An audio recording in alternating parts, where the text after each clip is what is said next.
Well, I think it's important to appreciate the fact that historically, temporary work agencies were seen as exploiting workers. If you go back into the early part of the 20th century, particularly during the Great Depression, many temporary work agencies charged high fees for workers and often gave misleading or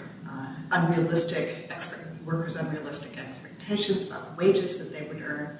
And as a consequence of this view that temporary work agencies were quite exploitative, many countries, including Germany, banned or largely banned temporary work agencies.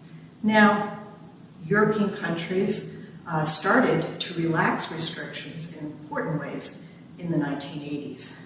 That continued to the 1990s and early 2000s, relaxing restrictions. This relaxation of restrictions was the result of high unemployment. And rightly or wrongly, many governments perceived that employment protection legislation was causing high unemployment.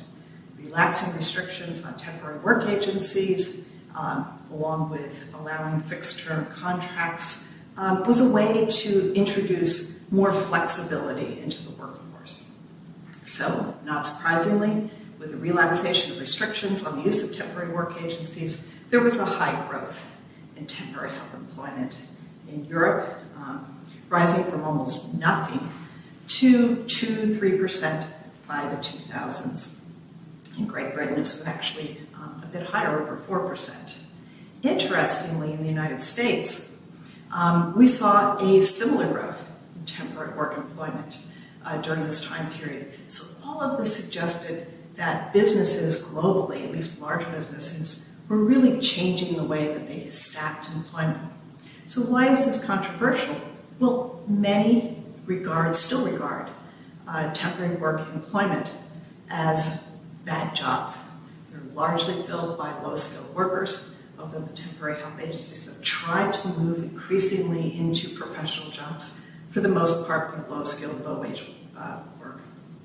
And many view these as essentially traps, not allowing people much, not giving workers much in the way of job skills, and not really leading to permanent jobs.